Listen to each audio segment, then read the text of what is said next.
बीजापुर में सुरक्षा बलों और नक्सलियों में मुठभेड़ जारी है। जवानों ने 2 और नक्सलियों को ढेर कर दिया। मौके से भारी मात्रा में ऑटोमेटिक हथियार भी बरामद हुए हैं। बीजापुर नेशनल पार्क में 3 दिन से चल रही है मुठभेड़ और इस ऑपरेशन में अब तक टॉप कमांडर सहित 4 नक्सली ढेर हुए हैं। रात भर से जारी है मुठभेड़ और सर्च ऑपरेशन। इस ऑपरेशन में 1 करोड़ का इनामी नक्सली हो चुका है ढेर।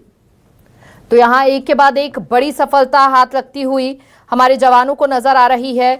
लगातार नक्सलियों को ढेर करने की कवायद तेज होती हुई यहाँ पर, और यहाँ पर देखिए लाखों का इनामी नक्सली ढेर किया गया। जवानों ने 2 और नक्सलियों को ढेर किया है। मौके से भारी मात्रा में ऑटोमेटिक हथियार भी बरामद हुए हैं जिनका इस्तेमाल ये नक्सली करते थे जवानों को नुकसान पहुंचाने के लिए।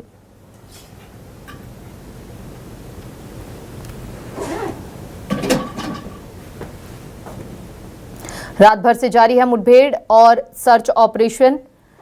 ये बड़ी जानकारी। जवानों ने 2 और नक्सलियों को ढेर किया है। मौके से भारी मात्रा में ऑटोमेटिक हथियार भी बरामद हुए हैं। तो ये बड़ी जानकारी, बड़ा अपडेट इस वक्त आपको दे रहे हैं, जहां पर अब नक्सलियों की खैर नहीं। एक के बाद एक कई बड़ी सफलता यहां जवानों के हाथ लगती हुई नजर आ रही है। छत्तीसगढ़ में बस्तर संभाग के बीजापुर जिले के नेशनल पार्क इलाके में फोर्स और नक्सलियों के बीच मुठभेड़ में 1 और नक्सली मारा गया। लगातार दूसरे शुक्रवार को मुठभेड़ में 1 और इनामी नक्सली नेता मैलारापू अडेलू उर्फ भास्कर को फोर्स ने ढेर कर दिया है और नक्सलियों के तेलंगाना स्टेट कमेटी का इंचार्ज था। मौके से AK-47 राइफल बरामद हुई है। वहीं इसी क्षेत्र में जवानों ने 1 करोड़ रुपए के इनामी नक्सली नेता सुधाकर को भी ढेर किया था। देखिए किस तरह से लाल आतंक का खात्मा यहां पर होता हुआ बड़े कमांडर्स को यहां पर ढेर किया जा रहा है। एक के बाद एक कई बड़ी चोट जो है वो नक्सलियों को लग रही है। जिले के घने जंगलों में स्थित नेशनल पार्क इलाके में सुरक्षा बलों और नक्सलियों के बीच ये जबरदस्त मुठभेड़ जारी है। वहीं इस मुठभेड़ में DRG के जवानों को एक और बड़ी कामयाबी मिली। जवानों ने 25 लाख के इनामी नक्सली को ढेर कर दिया, जो तेलंगाना स्टेट कमेटी से जुड़ा अहम सदस्य बताया जा रहा है। ज्यादा जानकारी के लिए सहयोगी सुरेश परतागिरी हमारे साथ जुड़ चुके हैं। सुरेश, लाल आतंक पर प्रहार लगातार जारी है और एक के बाद एक बड़ी सफलता हमारे जवानों को हाथ लगती हुई नजर आ रही है। लाखों के इनामी नक्सली जो हैं उन्हें ढेर किया गया है, कमांडरों को ढेर किया गया है जो कई नक्सली गतिविधियों में इनकी संलिप्तता रही है। चाहे इंचार्ज के तौर पर इन्होंने अपनी भूमिका निभाई हो, लेकिन अब यहां पर बैकफुट पर सभी नक्सली।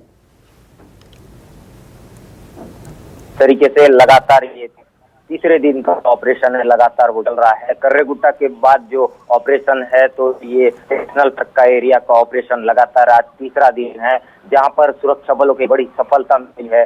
अभी तक का जो माओवादियों को मार गिराने का जो आंकड़ा है वो 4 पहुंच चुका है। एक तरह से जानकारी जो पुलिस के अधिकारी है उसमें सिर्फ 2 लोगों का हालांकि इसमें पुष्टि किए हैं, जो एक 25 लाख और एक जो है 1 करोड़ का इनामी नक्सली उसे भी इस पूरे ऑपरेशन में ढेर किया गया है। वहीं मैं बात करूं तो जो बीते दिन जो भास्कर जिसे मार गिरा 25 लाख का इनामी नक्सली था, वो तेलंगाना के जो आदिलाबाद स्टेट वहां का रहने वाला था। कुमारम भीम डिविजनल कमेटी का मेंबर रहा करता था। मेलापुर दिल्ली उसका जो है वो गृहग्राम है। लगातार वहां से एक तरह से पूरा माओवादियों को ऑपरेट कर रहा था, लेकिन सुरक्षा बलों ने कहीं ना कहीं एक पिन पॉइंट पर पहुंच के इस तरह से लगातार जो सटीक ऑपरेशन वो चलाया है और इस पूरे ऑपरेशन में जो है बड़ी सफलता सुरक्षा बलों ने यहाँ पर हासिल की है। मैं बात करूं तो नेशनल पार्क एरिया का फरसेगढ़ थाना अंतर्गत क्षेत्र है वो नेशनल पार्क एरिया है। लगातार वहाँ सुरक्षा बल पहुंचे हैं। आज तीसरा दिन है,